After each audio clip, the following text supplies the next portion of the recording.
Welcome to a full review of the Citroen C5 Aircross, this new SUV. And here on Autogefühl, your #1 resource for in-depth car reviews and your #1 community to discuss cars. Today with Thomas, we're going to experience together exterior, interior and the driving experience, and I can promise you it is quite unique. Although it's the same platform, EMP2 so-called, in the PSA Corporation with the Peugeot 3008 or the Opel Grandland X, this one here has a very special nuance, a very special way it goes to. Which one is it? Let's find out in full HD, full screen and full length.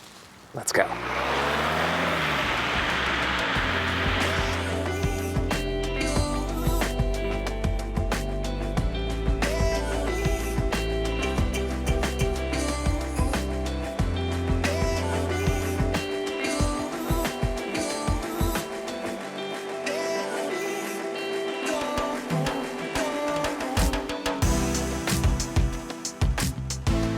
The car definitely has its unique own look. It is very round already in the front, but at the same time it also looks strong somehow. Or what do you think?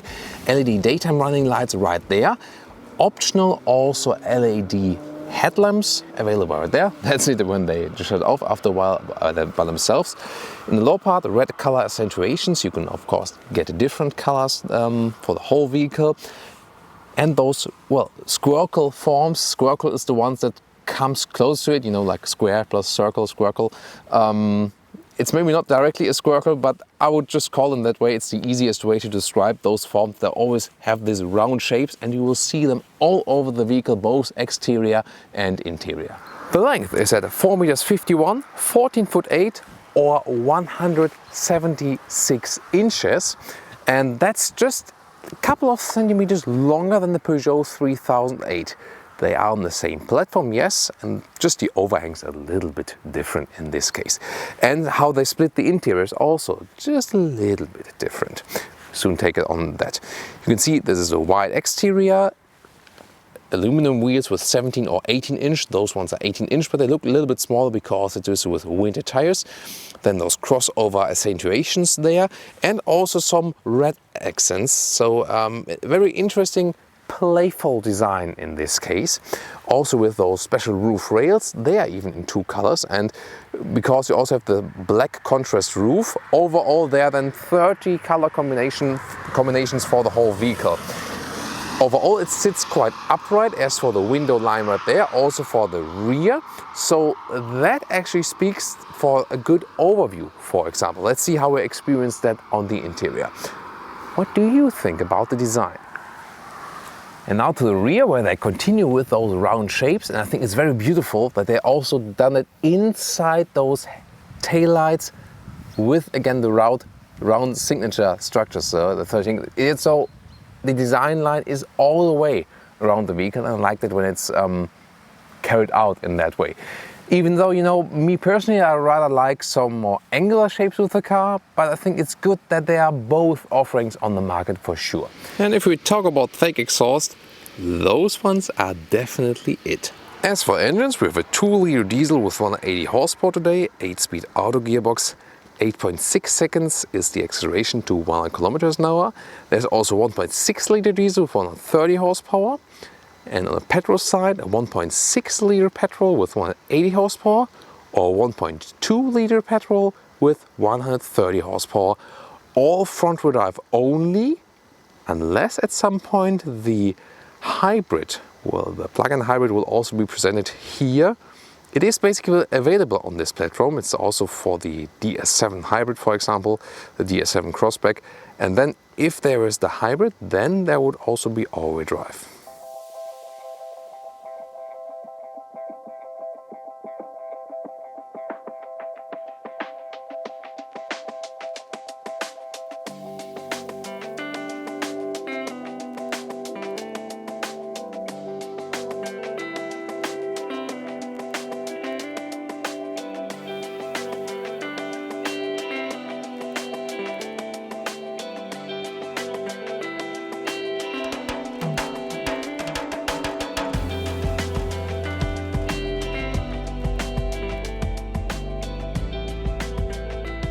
So let's take a look at the interior here together. Interesting that they also have this squircle form at the inside of the doors.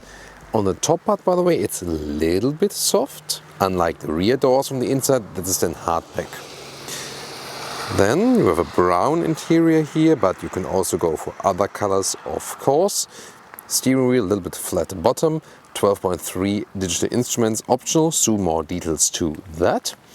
Then those seats are the optional animal skin equipment, but they also have some interesting fabric choices. They are also having the same seat form, just a different surface. So we of course recommend to the more eco-friendly solution, but they have the same segmentation right there. That is very interesting. We'll see later on how that one plays out for the comfort. And here also with the electric function with 2 memory slots. The seating position is really interesting because it's not too high. It's more a little bit crossover-ish for sure. So if you compare it to the Peugeot 3008, for example, there you sit a little bit higher. So you don't get the biggest SUV feeling here. It's a little bit more crossover-ish, although the rest of the interior here is rather, plentiful. Let's take it that way. So if you look in the front to the side, it makes the impression of a big SUV already. But if you sit here and take the road level in comparison, you don't feel that you would be sitting too high. So it's somewhat in between then. It's an interesting mix. But for sure, it is a very interesting and comfortable seating position. So they've also done basically a good job with the seats. However, I think as for the length of the seat and stuff, they didn't pay too much attention to very tall people. So I feel that, for example, in the 3008, the seats were a little bit more adapted as for the length to my body. So especially when you're a little bit taller, it's not super much adapted, but you will still find a comfortable seating position and you have really a lot of room to move around. And even, as for the headroom that is left, so there's still a lot of headroom left, even if it is equipped here with the panoramic roof. One means 86 or 6 with 1 for your comparison. Let's take a look at the interior together right here. You can see those styling elements with those half squircles are also on the top of the dashboard. This one, by the way, hardpack. This one then is, it's not really soft, but it is another color, also with those contour stitches. You can of course get different colors. Here also this vintage luggage style as for design element. 8-inch screen, you can see also with Apple CarPlay or also Android Auto, so both is available then if you like that so far. Phone can also be used with Bluetooth, but is always here then on the hotkey when the CarPlay is being activated. The GPS is also available still, also when you are in the CarPlay music mode. That's great to know. You can zoom it in and out like this also, and that it actually does a quite good job. The temperature unit is just reach over the infotainment system like this then, so you always have to go in that menu. People use it just with AC and set to 22 degrees Celsius, for example, and just leave it like this. I'm more a guy that likes to change something in between.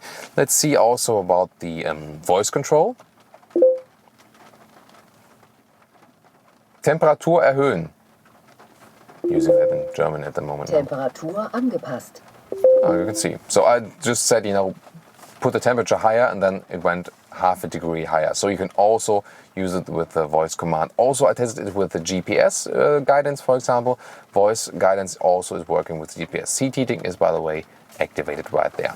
There are analog instruments available. However, those ones are the digital instruments, and they are actually quite well to read. You have a digital speed. You can also see the map if you have set a route, for example, then also quite well. Then you can change also some of the views. For example, you have a minimalistic view if you want that. You change it then here at the steering wheel. I think the GPS view really makes sense as also view, for example, for the assistant systems. I really like that they have carried out the design scheme with those squircle-like elements right here, also at the steering wheel. Volume control on the right side. You can then, for example, skip a song or something. So they've carried out through over the whole vehicle. There's some buttons left just here with, for example, normal volume knob and to close the car from the inside. And then in the front you connect your smartphone with the cable, or there's also this inductive charging platform right there underneath it. if you go for that optional 12-volt power supply as well. Well, the inductive charging, I think it makes sense if you are not using the cable for the CarPlay or the Android Auto, because, well, if you want a smartphone mirroring it, you're using the cable anyway. So inductive charging maybe when you just use Bluetooth or something. The driving modes, I'll talk about those ones when we drive the car. There's also a hill descent control mode. And, well, front wheel drive only so far for this vehicle, but you can still choose some, let's say, electronic stability modes for off-road driving, that the stability control is a little bit adjusted or then also turned off to a certain extent, but usually you just leave it in road driving and that's it. Automatic shifting lever right there, and some more cubby holes, automatic handbrake, and then there are also adaptive cup holders. Overall, they really stepped up the game in the interior build quality, so everything seems very well put together here in this Citroen C5. So from all the latest Citroen we've driven over the years, this one really the one with the highest build quality. And then to the part I'm least satisfied with, that's the rear view camera. Well, those stripes you can only see on camera, you don't see them in real life, but you can see that the resolution is not that good, is rather blurry, and on the right side you have the fake drone view from above, but since we only have a front and the rear camera, you can see here, this is the current image, and the image around the car is not done with some extra cameras on the side mirrors. It's basically created as soon as we go backwards, and then it's taking the non-current image, which is not live basically. It's a, let's say, a fake image. I mean, you can still have it as a helpful option nevertheless, but well, I want a live image all over the vehicle then when I have such a function, and indeed the resolution overall should be better. Oh, and by the way, very important, really big mirror here together with two lights in the sunshade. You can see there's a slim storage at the inside of the doors, as well as a standard glove box. Looks like this. Still has some more room left for sure. And then there's this middle armrest, which goes up in a split way, and then you have some small storage space. And then underneath that, it's cooled, by the way. It's almost freezing down there. Really cold. You can keep your drinks cold, and it's really a lot of room you have. Well, in this panoramic roof, you can also open it, which would not be the most clever idea since it's raining still at the moment. You can see it here, but we better leave it closed in here. But you can see that the opening is right here in this aspect then. And you can also use a shade if it gets too hot or something. You can also block out the sun just a little bit. Overall, it really gives a lot more light in the interior, especially when I have it opened.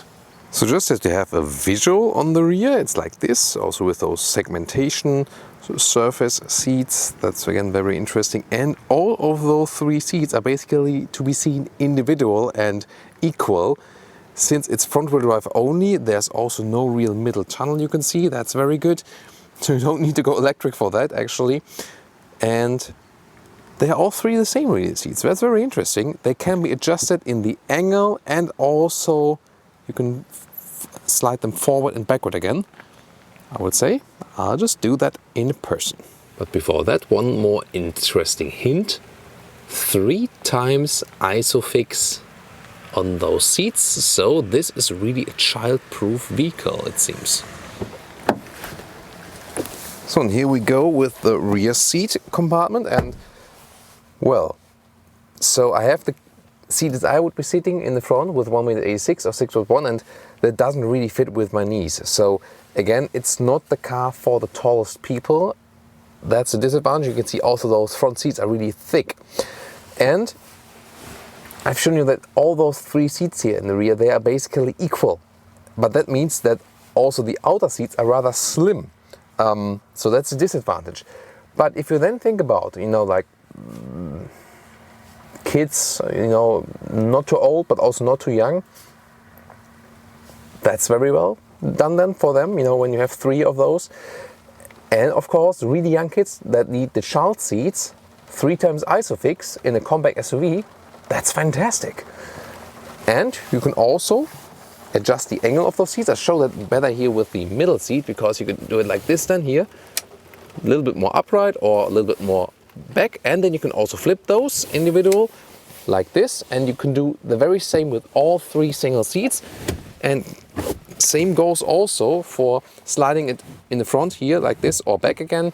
You can, for example, put it more in the front if you want a little bit more room than in the back, so you're quite flexible as for that. And well, even the middle with it, by the way, there's another USB support there in the middle lower part. You can slide here and really sit here. The middle seat is actually, well, we'll probably say the best one to sit on, and we hardly have that in our test. And also the seating surface here due to those cushions is really soft. That's very well done, so it's a good experience here, a great experience in the rear if you're not too tall. That's the catch for that. And by the way, if you slide around here from left to right, middle and stuff, pay attention to those seat belt holders. They're of course really hard and stable, and they stand out quite high, and they don't push back. They just stand as this. And when you then, it might be that a car reviewer that happened maybe somewhere off camera.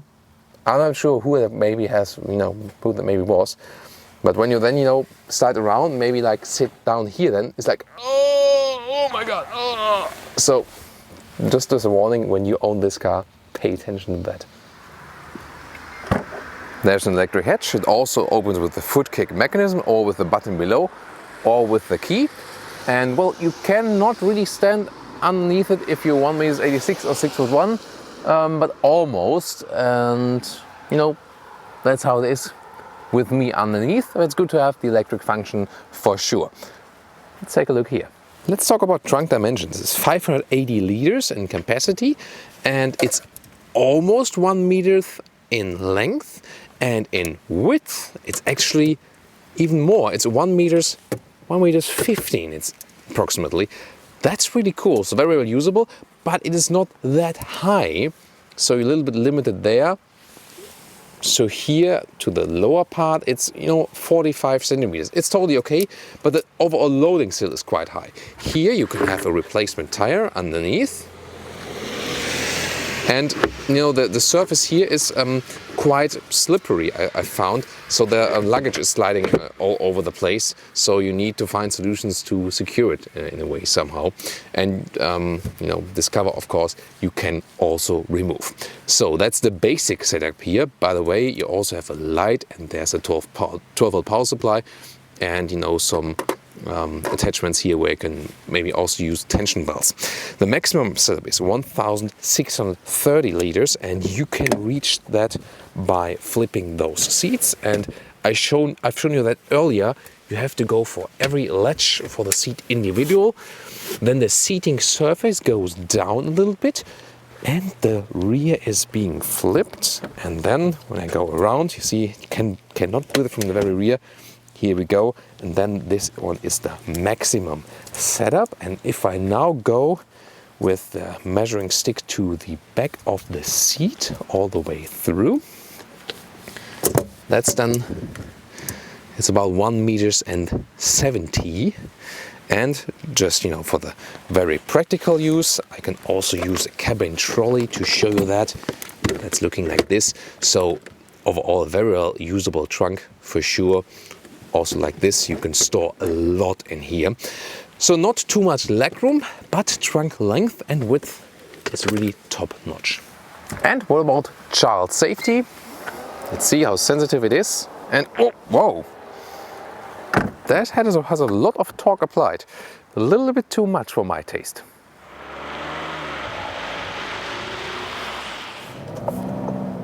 No matter which weather we have outside, welcome to Thomas's driving lounge. Just sit back, relax, a little bit more of our review, feel cozy, activate your seat heating. Well, maybe not available on the couch at home, but we got it here in the C5 Aircross.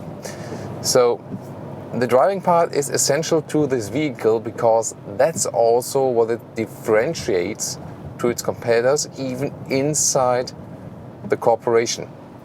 And we've been testing the Opel Grandland X and also the Peugeot 3008, which were, let's say, somewhat sporty to drive. But this one here has a clear focus on the soft ride. So You guys seen that? An A-Class? Where the right front wheel was missing and standing at the side. Well, things happen here. So, back to the 3008 and the Grandad X. So, they're not as sporty as some other compact SUVs, but in comparison to this one, they are sportier if you have this direct comparison. Because Citroen here intentionally wants to make a soft ride that is not sporty at all. They want to stress the comfort level of this vehicle. Is that the case? Exactly that we're going to experience right now and tell you. So, starting with city driving, we'll soon also get some motorway driving and then also countryside. And already at low speeds, you see, you can a little bit shake up this car. I'll also do it when we drive a little bit faster. Of course, don't do that at home, kids, just for testing purposes only here.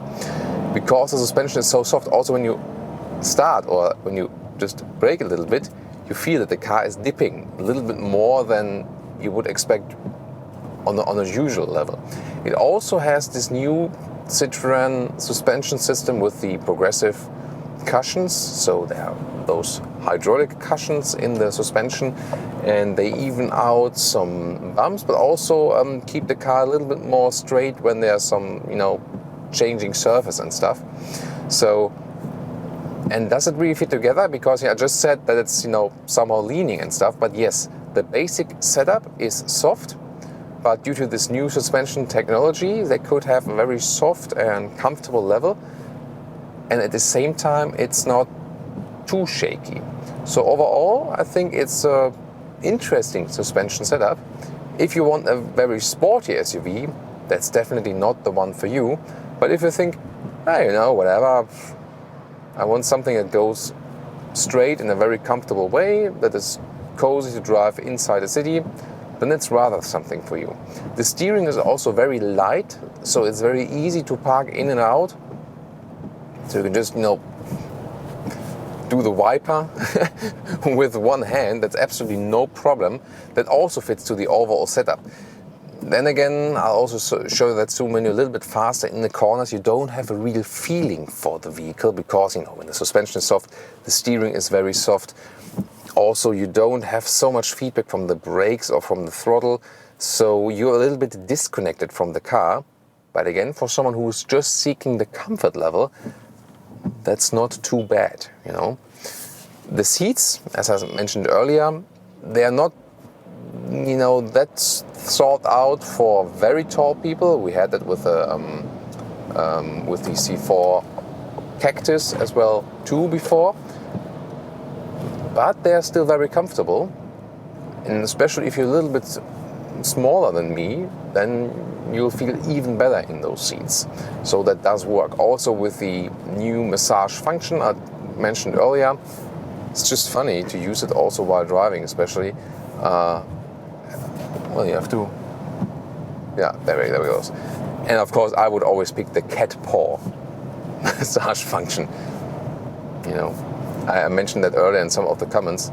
Someone said, "Oh, Thomas, you have a cat background on your phone, so you're a cat person." I said, "Well, usually I'm a dog person, but my wife is a cat person, so that makes a cat person." Yeah. So I also enjoy the cat paw massage then here in this car. Also, the sound installation is quite good. So one of the best we've experienced in a Citroen vehicle of the new time so far. Here at the moment, 50 kilometers an hour, just about 30 mph. And that's really reasonable as for the sound installation. We also go soon a little bit faster on the motorway and test it right there. But it's also adding to this comfort experience. And I somehow like the approach that they say we do something somehow daring and different than the other manufacturers. We don't go all the sporty way with the SUV. So since most of the guys going in the sporty direction, they said, we as Citroen, we go exactly the other direction. We make it even softer. So for someone who, doesn't care about sportiness, I think that's quite an interesting approach. By the way, there's also the blind spot monitor. And the thing is, I talked about that quite often before. It shows a red dot in the moment where the car appears in the blind spot. I will show that again on the motorway very soon. There's also an interesting aspect to talk about as for that one. The autonomous emergency brake is standard equipment. You always get that with the C5 Aircross. Then optional assistance systems like the blind spot monitor or the adaptive cruise control, which is somehow a little bit irritating because usually when you hit the minus button here on the separate column on the steering wheel, like with other adaptive cruise controls, the minus button sets the current speed you're also driving, you know. But here it's the other way around. You have to go for the plus button because otherwise when you go for the minus button, it just activates the speed that was there before. That is sometimes lower than you, for example, reduce in speed and suddenly, wow, what's the car doing? So always hit the plus button first. As for the wipers here, by the way, you activate or deactivate the automatic wiper function by clicking this wiper column down or down again, then it's just on and off basically. This is then the automatic wiper recognition. And if you want to set it manual to a stronger tone, then you lift it up once more. By the way, here also we got some fierce bumps in the road and the suspension is doing a really good job, so I really like that. I also try to shake up the car at a little higher speed. Of course, I have to be, careful with the slippery conditions here today, but it's also always a good test to do that here, definitely.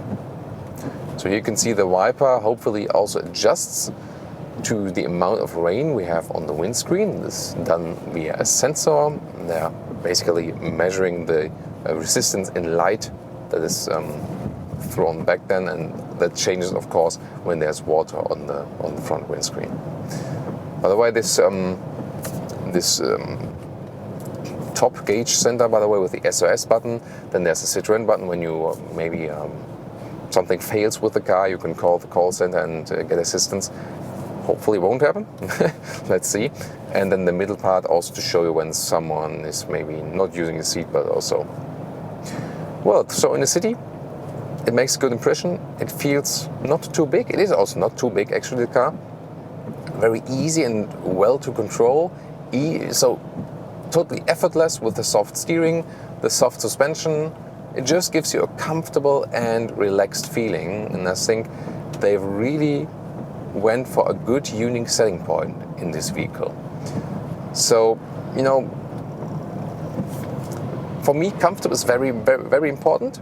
Sometimes I like a little sportier notch also. So for me personally, I never go for this, like for personal vehicles, I would never go for the sportiest car in the segment, also, but never for the softest. I wouldn't, like something like a good compromise in between. But it's good that we have different cars on the market that can actually serve the individual niche. So now we're going in the next roundabout, and then we head onto the motorway. So let's also now use the brakes. So in Germany, you really do that you stop the car when there's a zebra crossing, by the way. Just some German traffic lessons. In some, especially in southern European countries, best greetings to our guys there. Quite often it's not really done. I experienced that myself as a pedestrian, or also when you see other cars and what are they doing? Why aren't they stopping? So now we're heading down here to the motorway. By the way, as for slippery conditions, we only have front-wheel drive in this vehicle. Since you don't race with the car, it's also not too much of an issue. When at some point the hybrid will be coming for this vehicle and also for the siblings in the corporation, then you will also have an all-wheel drive version if you like that so far. But here, the current offer is front-wheel drive only. We're driving this bigger diesel, 2-liter diesel with more than 80 horsepower today. And did you even notice we're driving a diesel? Because it's rather silent. You don't have typical diesel nailing sound, so to say. So I'm actually quite convinced of the performance here so far. It also gives you decent power. You will soon see that. I have two buttons, one for eco driving that reduces the throttle input, one for sport that increases the throttle input, turns up the gears a little bit higher and so on. I also activate that now for the motorway. So here, for example, when we want to accelerate it up and just hammer it through, there's no wheel spin or something, so that's also well adjusted, but we also have some good acceleration.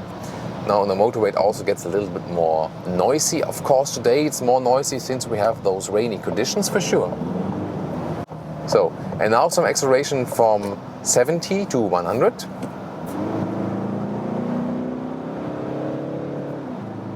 That's it. You see? That's actually quite good also in the acceleration performance. And even more important maybe with this diesel, because I always get questions, you know, do you still recommend diesel, yes or no? Well, it depends on the individual vehicle. If it already meets the newest, highest regulation norm, and most of the new diesels do now. So the newer ones, also in the real testing that is being done, score quite well. Also, you know, because meanwhile, you know, the regulations pay attention to that, and the regulators also too. They didn't do that in the past, but now they do. At least a little bit better than before, so far.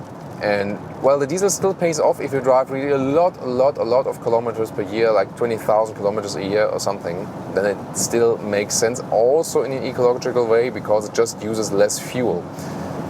And you also have to think about it in the refinery process.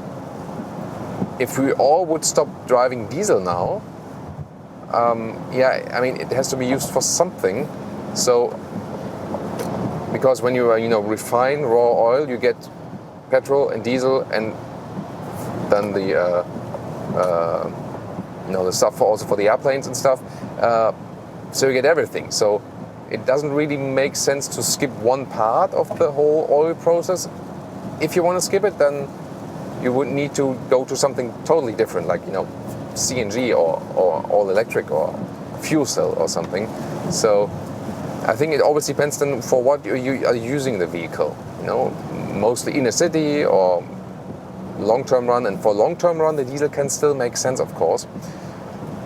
On the short-term run, rather not, because the diesel also takes time to heat up and stuff, and is not that environmental friendly when it just has also just short ways and doesn't really get hot. So now here in the roundabout, you can see I have to turn the steering wheel quite a lot. I also hear that in the trunk the stuff is flying all over the place because the trunk ground is quite slippery. So it's not really that much fun to steer it around in the corner. You also maybe saw the suspension is leaning, or the car is leaning in the suspension, and I don't really have a good feeling for the car. So no, it's not a sports cannon. I mean, it's still okay, of course, it's not too bad. But it's really not that much sporty fun to drive it. However, always good performance from the diesel, and you also heard it on the motorway, even if we're here at about 100 kilometers or 60 miles an hour, already getting up again. The sound insulation is really quite decent, even though we have rain coming from the outside, So I think they have done a very good job there. And there you can also see that Citroen now hitting the brakes a little bit harder. That's also pleasing. So this platform here, we've seen a lot of this platform already. Peugeot 3008, the Opel Grandland X, also the Peugeot 508, the sedan. They are all on this EMP2 platform, and I mean, you see that when they can use it on so many cars, it makes sense to put a lot of development and also a lot of budget in one very platform, and then ultimately all of the cars profit from that. Here again, by the way, this shaking up, you see, that's so funny. Yeah, I mean, it gives you this little bit old school Citroen experience when they had those real hydraulic suspensions. The new one is not really comparable in technology to the old one, just for the sense that also hydraulics are being used.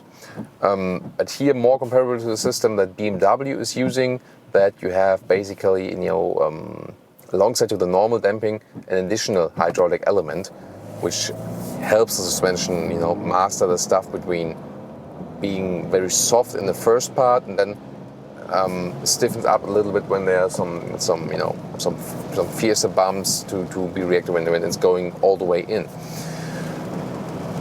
So interesting concept, definitely, and I think it works that they have the unique setting position with a very soft and comfortable setup. I'm still enjoying the seat massage, by the way, and I think overall with the whole package, noise insulation down, soft suspension, new suspension technique, soft steering, interesting upright seating position, seat massage, They really deliver you a very good comfortable package when that's the main point you're seeking with the vehicle. Of course, if sportiness doesn't play any role, but that's totally fine. And maybe as a last remark, when we are also heading out to the countryside, what about now, SUV versus crossover with this vehicle? If you think about the Peugeot 3008, that's definitely an SUV to me. Also seating position wise, you sit quite high and stuff. But here, you sit relatively low. So, is it an SUV? Probably yes, yeah. But the seating position is not the highest one. It rather goes a little bit in this crossover direction, so to say, By the way, we also have that, for example, in our texts on the website, which are then for the German users. Also, we take an assistant systems look always at the end of those articles and do it here also now in the same fashion. And I now put in the automatic cruise control, and also we'll face another car then quite soon. And when I'm doing that, I just can leave my foot off the throttle and I'm just remaining at the very same speed. So when the road is all free and you're just having a cruise control and also a good noise insulation, you feel like you would be standing still. But I'm already driving just over 50 kilometers an hour, which is not that slow, but just feels like staying still. Always interesting, definitely. And I also tested it yesterday on a longer motorway run, by the way, also with some higher speed. And also did a very good job here. And one more aspect to the blind spot monitor. Maybe you've also seen that someone activated the motorway, then you could also scroll back in the driving part. So there's just this very small red dot, and most of those systems outside the PSA Corporation work in a way that they show you stuff way in advance before a vehicle is approaching in your blind spot, which is the advantage of that. The disadvantage of those early warning systems is that sometimes you say, it's flashing, but the system always warns you so much in ahead, so I'll change the lane although there is this spot blinking. That would be the disadvantage. Here, you only have the dot appearing in the very moment the car is next to you in the blind spot. Disadvantage, that can come quite late. If, for example, a car is approaching with very high speed, and then you say, that was maybe a little bit too late, and in the moment you look in the blind spot monitor, that's just, the car is already there or at some other place or something. But then again, the advantage of this system is you always know exactly in the moment when something is there. And so then when it's flashing, there's definitely a car and you shall not cross the lane. So that's pro and con about the working orders of those two systems. The PSA Corporation, so for the Opel, Peugeot and Citroen use this right in that moment in the blind spot warning system, which is somewhat more logical. The other one is maybe a little bit more practical oriented, as for cars overtaking with higher speeds or something. We can surely discuss about that, which one is more suitable. Maybe also it depends on what you get used to a little bit better. And by the way, as for the sound through here, to 120, 130, no problem. But when I was driving yesterday 150 kilometers, which is again just a German thing, or recently experienced also that it's possible in Abu Dhabi, actually I had some rattling sound coming somewhere from the right front door. I tried to check everything, but I couldn't find anything, so it must be something on the inside. So it wasn't too loud though, but on those tests we really tried to get everything. So I really tried to catch that one, but I couldn't really make it up what it really was. So, but just to mention that, because we really want to mention everything we experienced here in the test ride, pros and cons, that you're aware of that. Sometimes it might be just the very one vehicle, but I can just state, what I have experienced in this case. So I found out about that later. The rattling comes from the rear seat belt holder on the top part.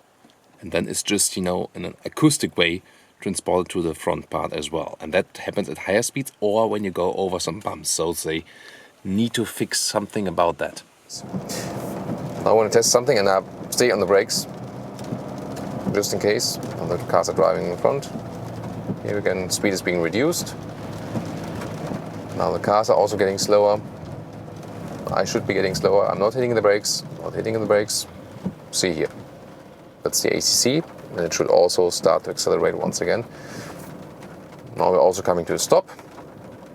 So, and the start-stop function is activated. And now when I want to start again, I just slightly press the throttle, then the car is getting in this ACC mode once again. That's so frustrating to see a green light and nothing is happening. But it's because someone wants to park there. So, once more, cruise control. Yeah, I found the regulation sometimes a little bit strange when you want to resume something. So that's, I experienced it easier. And by the way, since you are maybe searching for that, where can I see the consumption, the average consumption figure? When you hit the right button here, at the right column, at the Viper column, then you see the very current consumption. And when you click once more, then you can see it for your trip. And what we now scored here is just over 6 liters, so about 6.5, maybe 6.7 liters on 100 kilometers. And that would be equal to something 36 mpg, which is quite decent for a car of this size and this diesel engine.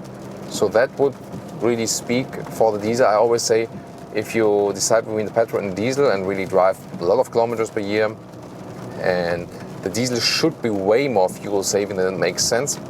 So at least some 2 or 3 liters per 100 kilometers less than the equal petrol engine. So it's very good then when we sometimes have the chance to test both petrol and diesel of the very same car, then we can also tell you something more about that. But in general, the experience we had with the PSA engines recently is that those new engines are quite fuel saving.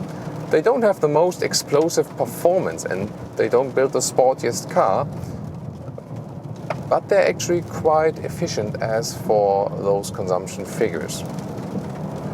So, I think now we've wrapped up almost every detail there is to talk about when driving this very vehicle. For sure, a very interesting part also for me personally. Some new nuances definitely on the compact SUV market. So we seen a car that is already existing with a different platform, but still it added some own spice to the whole game. What do you think?